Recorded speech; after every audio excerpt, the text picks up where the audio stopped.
Hello, I'm David Harper with the BBC News.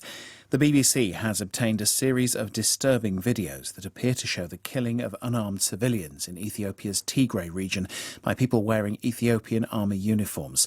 Ethiopia's government launched a military campaign in Tigray last November against regional forces there, following an attack on an army base. There have been accusations of serial abuses committed by all sides in the conflict, which until very recently has been subject to a media blackout.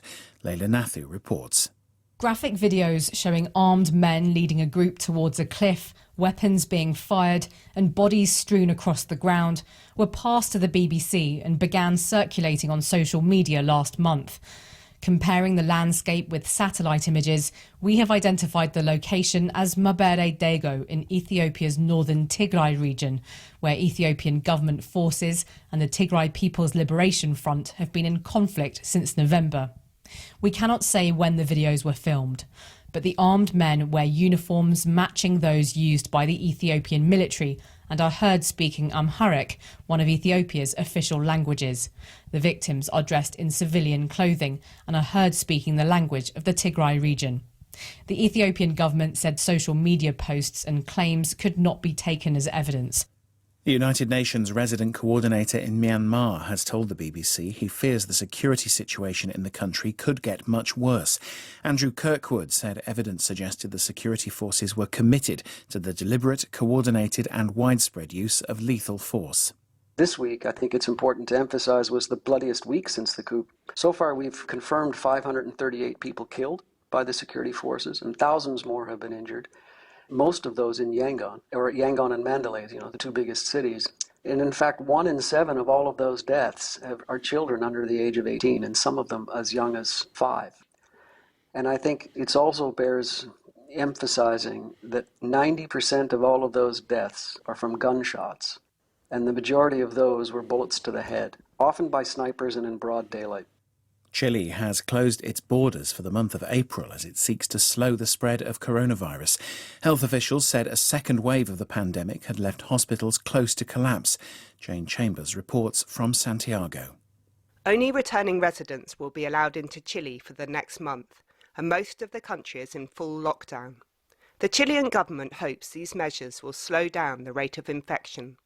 On Thursday, they announced the highest number of cases in one day for the whole of the pandemic. Around 35% of the population have already received their jab, but critics say that the government opened schools, malls and restaurants too early, and this has led to a spike in cases. You're listening to World News from the BBC. The Dutch Parliament is debating a no-confidence motion in the Prime Minister Mark Rutte. The opposition accuses him of lying when he denied trying to silence an MP who has been highly critical of the government by offering him a job elsewhere. Mr Rutte is trying to form a new coalition government after winning the most seats in last month's parliamentary elections. The White House has condemned people traffickers who dropped 2 small children over the border fence with the United States and left them to fend for themselves. The press secretary, Jen Psaki, described them as morally reprehensible after footage emerged showing the 3- and 5-year-old Ecuadorian girls being dropped more than 4 metres. The smugglers then abandoned the girls in the desert. Border agents working at a control centre saw the incident on a remote camera and rescued the children. Security forces in Saudi Arabia have arrested a man they say was carrying a weapon inside the Great Mosque in Mecca.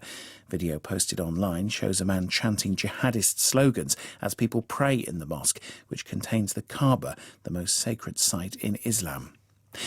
Police in Belgium have dispersed a large crowd of young people who turned out for a non-existent concert.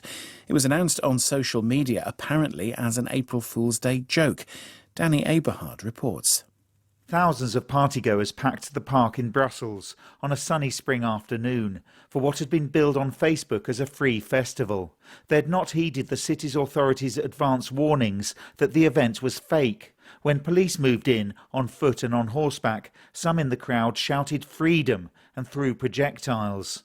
At least one officer has been injured. As elsewhere, the authorities in Belgium are trying to keep control of the pandemic, but they face legal challenges and a restive population, fatigued as they head into a second Easter of virus restrictions. Danny Eberhard reporting. BBC News. World Sport from the